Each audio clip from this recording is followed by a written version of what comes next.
거 싫다, 일단 하나만 알려달라 하시는 분들을 위해서 이 해독을 정말 잘 도와줄 수 있는 음식 한 가지를 소개해 드리려고 합니다. 우리가 마트나 시장에 장 보러 갔을 때 어떻게 골라야 되냐 한번 생각을 해봤습니다. 그러면 일단은 첫 번째,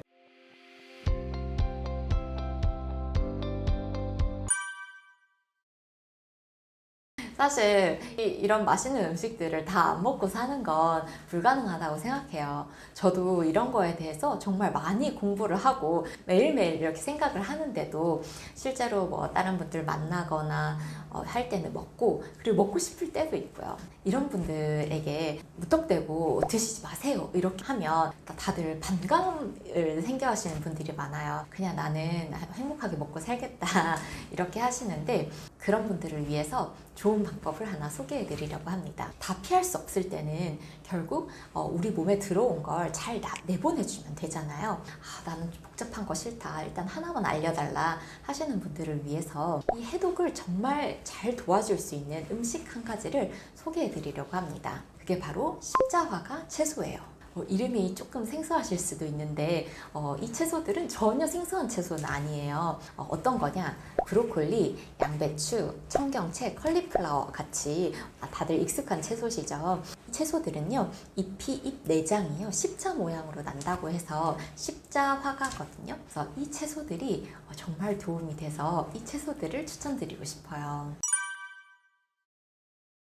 이 십자가 채소들이 어떻게 해독에 도움이 되는지는 일단 크게 두 가지 작용을 볼 수가 있어요. 첫 번째는 활성산소, 세포의 매연을 줄여주는 능력이 있고요. 그 다음에 두 번째는 염증 반응을 줄여주는 능력이 있어요. 일단 첫 번째부터 보면요, 활성산소를 없애는 건 우리 몸에서 너무 중요한 일이라 이미 이걸 담당하는 디톡스 시스템이 있다고 말씀을 드렸어요. 이 디톡스 시스템의 핵심 물질 중에 하나가 바로 글루타치온이거든요. 많이들 들어보셨죠? 이 글루타치온이 이렇게 유명해진 이유도 이런 핵심적인 역할을 하기 때문인데요. 십자가 채소는 이 글루타치온의 생성을 증가시켜 줄 수 있는 굉장한 능력을 가지고 있어요. 그래서 이 글루타치온이 해독에 도움이 된다 이렇게 먼저 말씀을 드리는 거고요. 그 다음에 이제 두 번째로는 염증을 줄여줄 수 있어요. 이 염증이라는 거 활성산소를 굉장히 많이 만들어내는 반응이라고 말씀을 드렸잖아요. 그래서 염증을 줄여주는 것 자체가 세포의 매연을 굉장히 줄여줄 수 있거든요. 그래서 이 두 가지 기능을 하게 되는데, 이제 이렇게 들으시면 많은 분들이 또 물어보세요. 그러면 글루타치온 영양제 먹으면 안 되냐 이렇게 물어들 보시는데요. 글루타치온 영양제를 드시면 글루타치온의 양이 증가할 수 있다는 장점은 있어요. 글루타치온의 양이 많아지는 거랑 글루타치온이 실제로 해독에 쓰이고 그리고 부가적으로 염증 반응을 낮춰주고 이런 건 별개의 문제거든요. 그러니까 이 다른 역할들도 해줄 수 있고, 그리고 또 하나 십자가 채소는 채소잖아요. 그래서 이 식이섬유로서의 역할도 하게 되는데, 이제 장에 들어가게 되면 장의 좋은 균들, 유익균들이 먹이가 돼주거든요. 그러면은 이 유익균들이 이 채소들을 먹고 만들어내는 부산물들이 우리 몸 장의 염증을 낮춰주는 역할을 또 한단 말이에요. 이 복합적인 작용을 영양제 하나가 절대로 대신할 수는 없어요. 그래서 저는 보통 십자가 채소 먹는 것을 훨씬 추천드립니다. 제가 십자가 채소의 특별한 능력을 알고 나서 이거를 매일 먹어보려고 반찬으로도 해보고 볶을 때 넣어도 보고 이렇게 해봤는데 정말 매일 먹어지지가 않더라고요. 그래서 고안한 방법이 바로 스무디를 만드는 거였어요.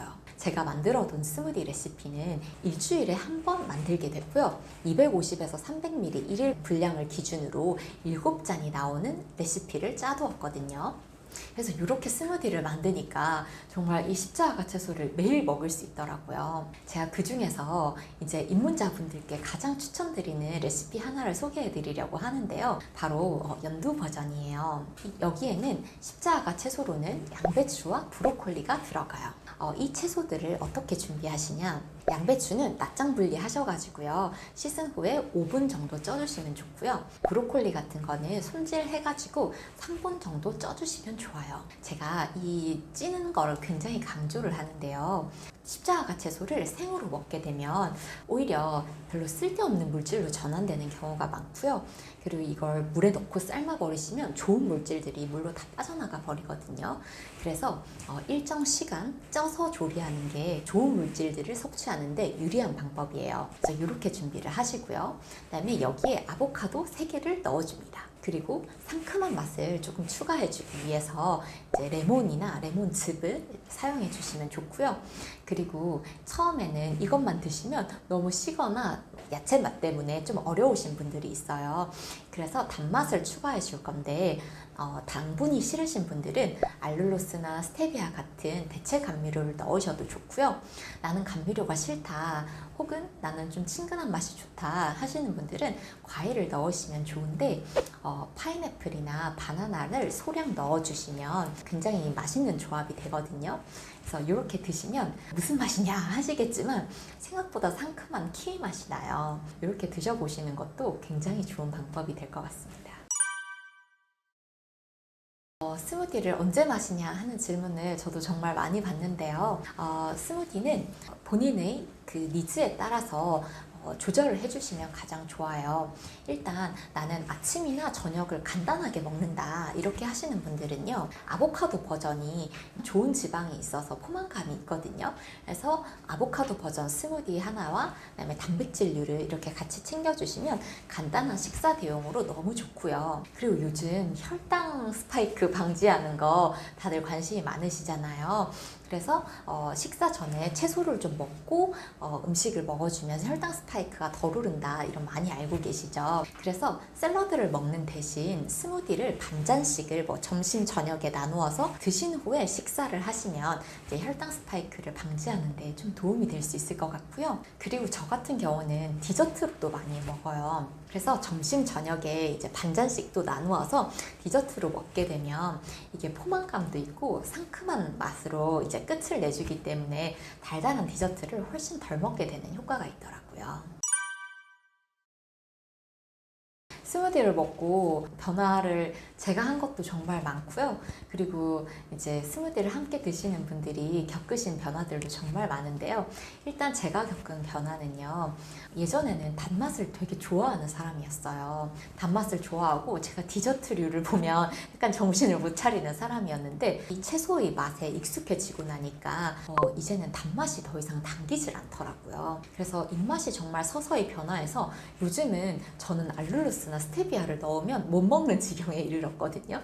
네, 그렇게 입맛도 변하고요. 그리고 두 번째로는 저희 남편이 비염이 되게 심한 사람이에요. 그래서 아침에 일어날 때 재채기를 하면서 깨거든요. 그런데 이 스무디를 꾸준히 먹고 가장 크게 달라진 게 이제 더 이상 재채기를 하지 않아요. 그래서 저희 남편뿐만 아니라 비염, 아토피 이런 알레르기 질환을 겪으시는 분들은 이런 것들이 굉장히 많이 완화됐다는 얘기를 전해주시거든요.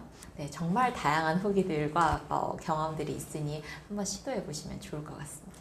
최소 한 달은 해보시라고 권해드려요. 왜냐하면 우리 몸이 변하는 데는 시간이 필요하고 그리고 저는 이게 습관이 되는 게 되게 중요하다고 생각하거든요. 우리가 입맛이 한순간에 변하지 않고 그리고 내가 어떤 음식을 좋아하는지도 한순간에 변하지 않잖아요. 그러니까 이 스무디를 시작점으로 생각해 보시면 좋아요. 우리가 한순간에 다른 음식 다 안 먹고 막 이제부터 클린식 하겠다 이렇게 하면 사실 실패하는 경우가 많잖아요. 그래서 내가 하루하루 할 수 있는 습관으로 이 스무디를 잡아주시면 좋은데 그 습관이 형성되는데 아무리 적어도 한 달은 걸리더라고요. 그래서 한 달 정도는 꼭 시도해 보시면 좋을 것 같아요. 사실 현대사회에는 독소가 너무너무 많은 것 같아요. 사실 우리 길거리 나가봐도 미세먼지에 담배 연기에 그리고 토양과 바다는 또 얼마나 오염되어 있고 우리 주변에 뭐 플라스틱을 포함해서 화장품, 향수, 화학물질들이 너무너무 많죠. 독소들에 대한 이야기를 하다 보면요. 정말 이거 어떻게 다 피하고 사나 피할 수도 없는데 그냥 알고 싶지 않다 이렇게 말씀하시는 분들이 진짜 많아요. 근데 제가 이 마음을 너무 공감하는 게요. 저도 그랬거든요. 저도 어차피 이거 피할 수 있는 것도 아닌데 말해서 뭘 하나. 그래서 저도 예전에는 독서에 대한 이야기를 하면 그냥 좀 회피하려고 했었던 것 같아요. 근데 제가 이걸 알게 되고 제 태도가 정말 많이 바뀌었거든요. 이게 뭐냐면 독소를 배출할 수 있게 도와줄 수 있는 방법이 있다는 거였어요. 그러니까 이 독소가 있으면 우리 몸에는 이 독소를 배출하는 해독 시스템이 있다고 했잖아요. 이 해독 시스템에 대해서 이해하고 이 해독 시스템을 도와줄 수 있는 방법이 있다는 걸 알게 되니까요. 아, 이게 그냥 무턱대고 당하는 게 아니구나. 내가 주도권을 잡을 수 있는 문제구나 하는 생각이 들더라고요. 그때부터는 내 몸의 해독을 도와주기 위해서 굉장히 노력도 하게 되고, 그리고 이걸 노력을 하고 나면요, 이렇게 열심히 노력한 내 몸에 독소를 막 넣고 싶지 않더라고요. 그래서 독소도 조금 더 적극적으로 피하게 되고 이렇게 되더라고요. 그래서 저는 해독 시스템에 대해서 이해하고 해독 시스템을 도와줄 수 있는 방법을 알게 되는 게 독소에 넘어간 주도권을 저희가 가져올 수 있다, 이런 느낌을 받아요. 그래서 여러분들께서도 이걸 이해해 보시면 좋을 것 같아요. 해독하면 떠오르는 장기가 다들 있으시죠? 네, 바로 간일 거예요. 사실 해독의 핵심은 간이 맞습니다. 그런데 간이 제대로 해독 기능을 하려면요, 우리 몸은 다 따로 나눠진 게 아니잖아요. 결국 다 연결되어 있기 때문에 간이 해독 기능을 잘 하기 위해서는 공조가 필요해요. 그 공조가 뭐냐? 간이 해독 기능을 잘 할 수 있게 영양소를 잘 공급하는 거예요. 그래서 제가 이제 해독 과정을 5단계로 보통 설명을 드리는데요. 해독의 5단계를 저와 함께 한번 보시면요. 첫 번째 단계가 소화기관 중에 1단계인 위예요.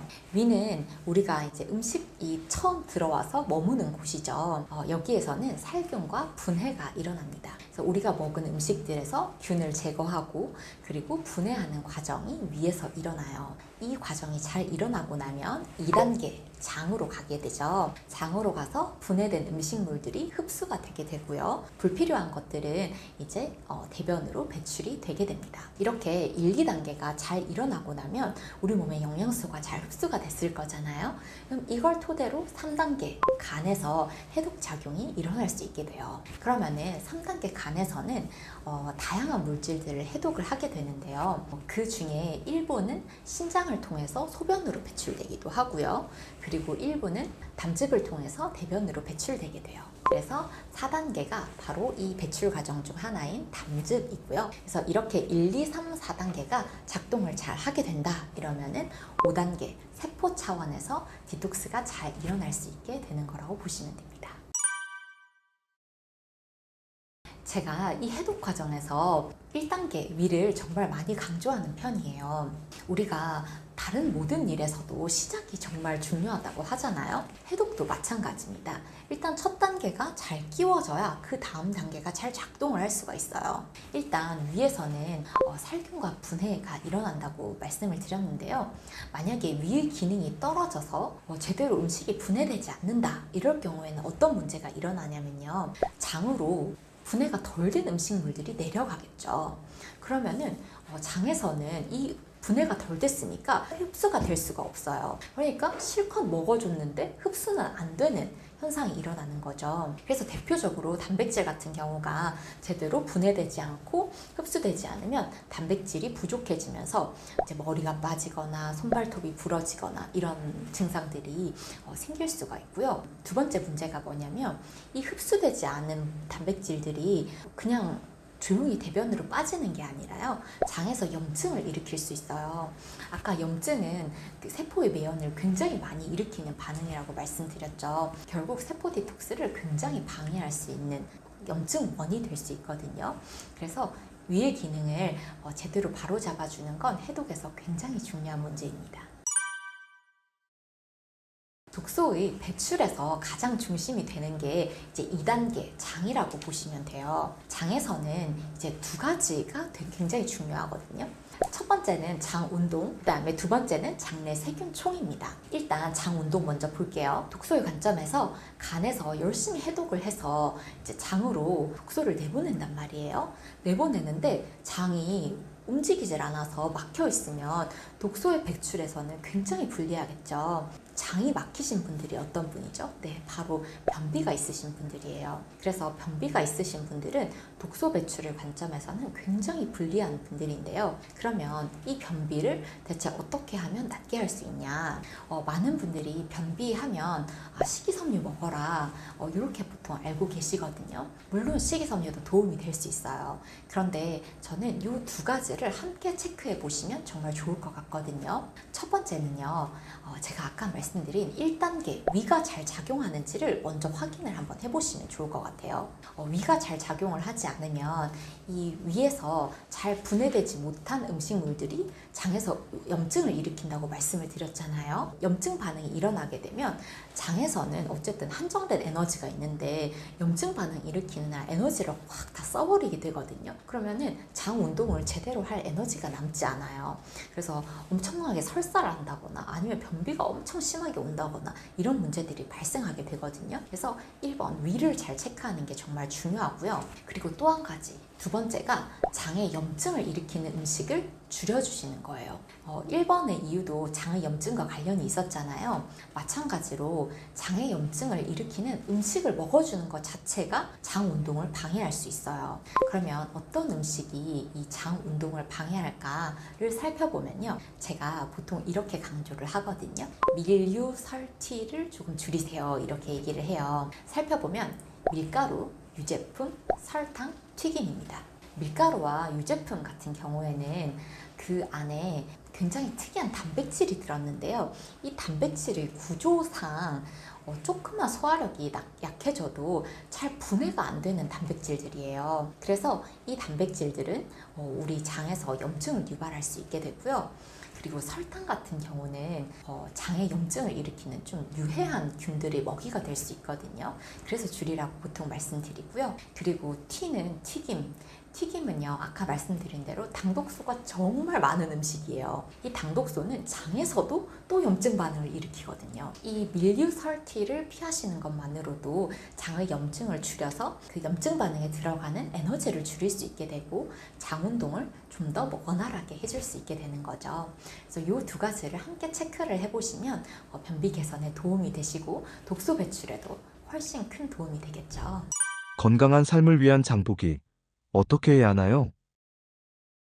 우리가 마트나 시장에 장 보러 갔을 때 어떻게 골라야 되냐 한번 생각을 해봤습니다. 그러면 일단은 첫 번째, 채소하고 해조류를 먼저 생각해 보는데요. 이제 브로콜리라든지 케일이라든지 시금치, 청경채, 당근, 파프리카, 토마토 뭐 이런 것들, 버섯류, 그다음에 미역, 다시마, 김 이런 거 하면 되고요. 과일을 고를 때는 저당의 항산화 위주로 고르는 게 좋을 것 같습니다. 그래서 여러 가지 블루베리나 베리류, 딸기, 그다음에 이제 아보카도 뭐 이런 것들이 좋을 것 같고요. 단백질 같은 경우에는 이제 연어, 고등어, 정어리, 꽁치, 닭요리, 그다음에 두부, 두유, 그다음에 달걀 뭐 이런 것들이 좋다고 생각하고요. 견과류나 씨앗류 중에서는 아몬드, 호두나 캐시넛, 그다음에 치아씨드, 아마씨, 해바라기씨 이런 것들이 좋을 것 같고요.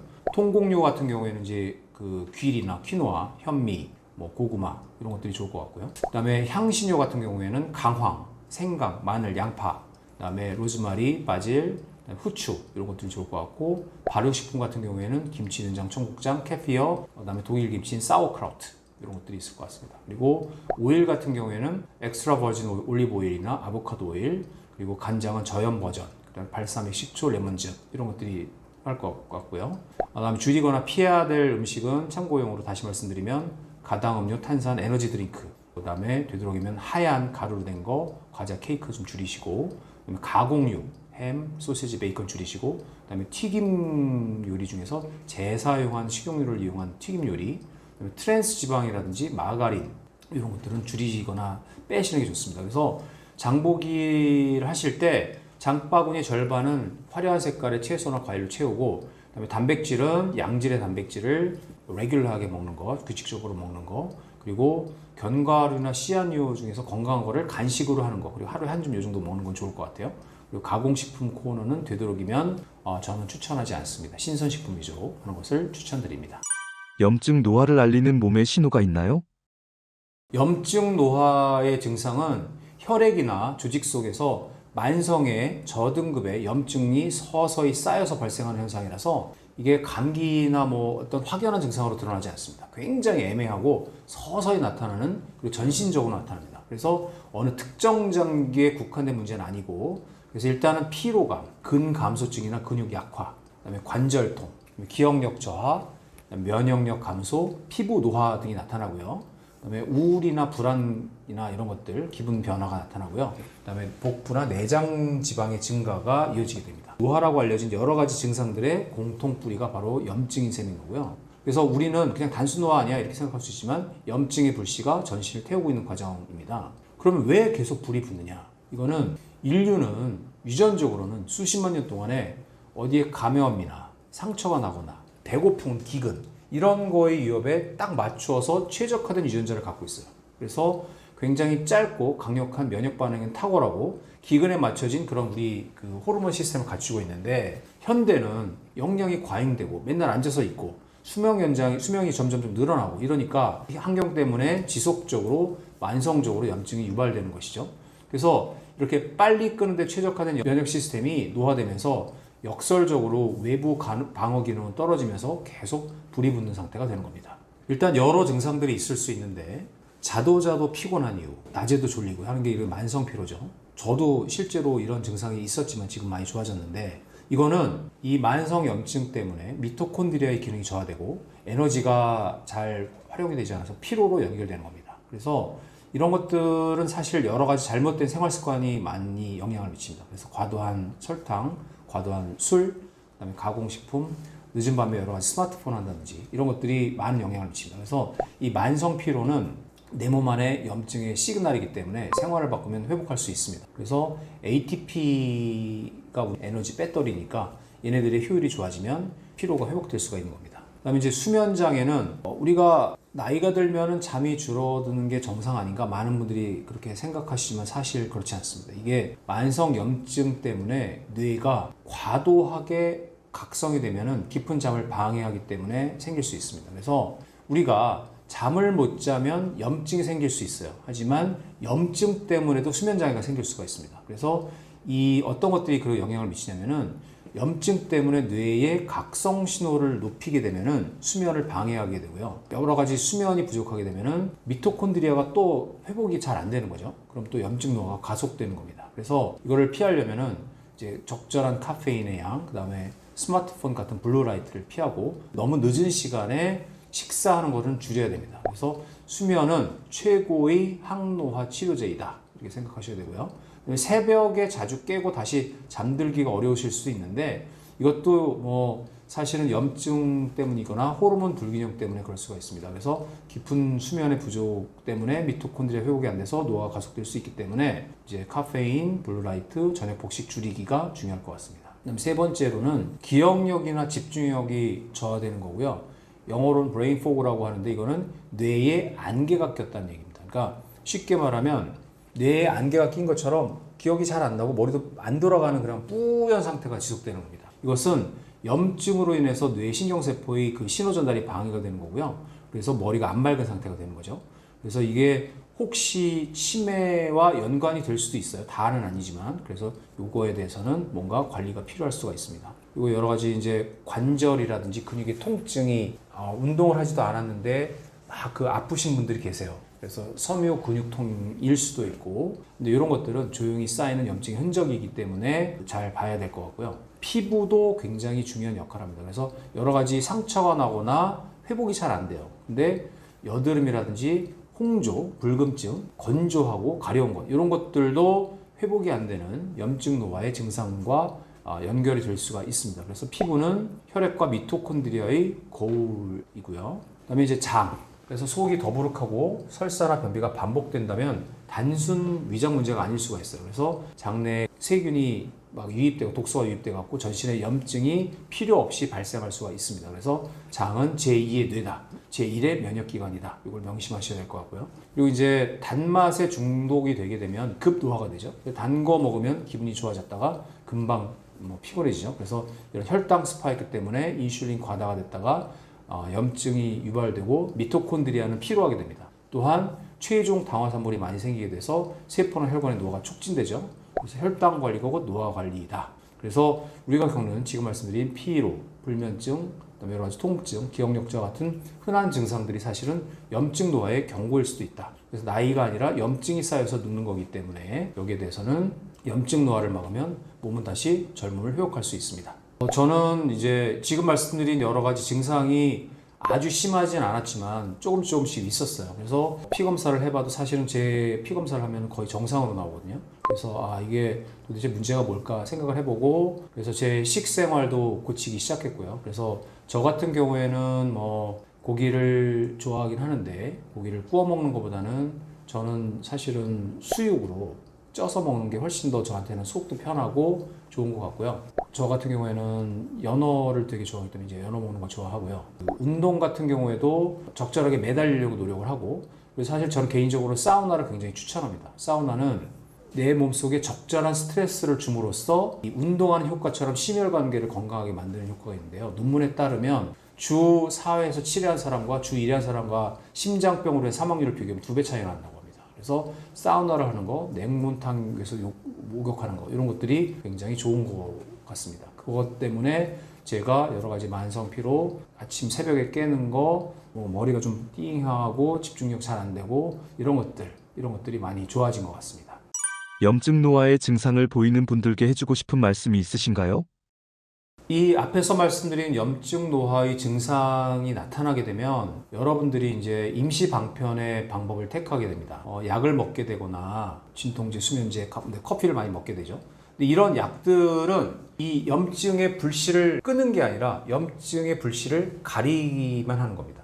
그러니까 약은 필요할 수 있어요. 하지만 염증 노화라는 근본 원인을 해결하지 않으면 계속해서 문제가 반복됩니다. 명심하셔야 될 것은 약은 불씨를 가리는 가림막일 뿐이다. 그래서 염증 노화의 불씨가 어느 장기에 닿느냐에 따라서 그 병의 이름이 결정되는 겁니다. 그래서 염증 노화의 불씨가 뇌에 닿으면 알츠하이머고 관절이 닿으면 관절염인 거고 근육에 닿으면 근감소증이 되는 거고 혈관에 닿으면 동맥경화로 발전하는 겁니다.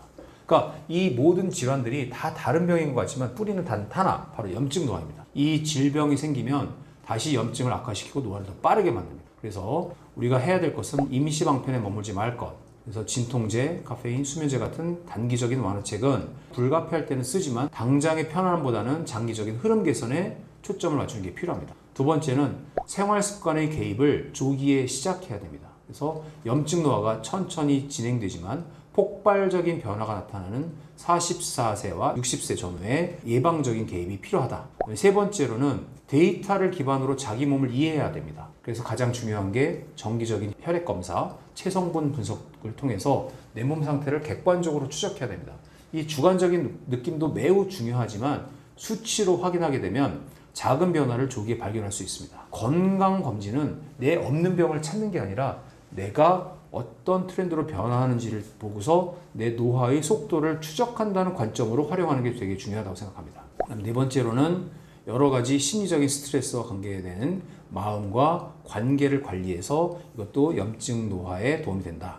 다섯 번째로 필요하다면 전문가의 도움을 받아야 된다. 이렇게 생각합니다. 결과적으로 염증 노화는 증상을 덮는 게 아니라 조기에 발견해서 습관과 데이터와 관계를 통해서 다스리는 것이 가장 강력한 치료입니다.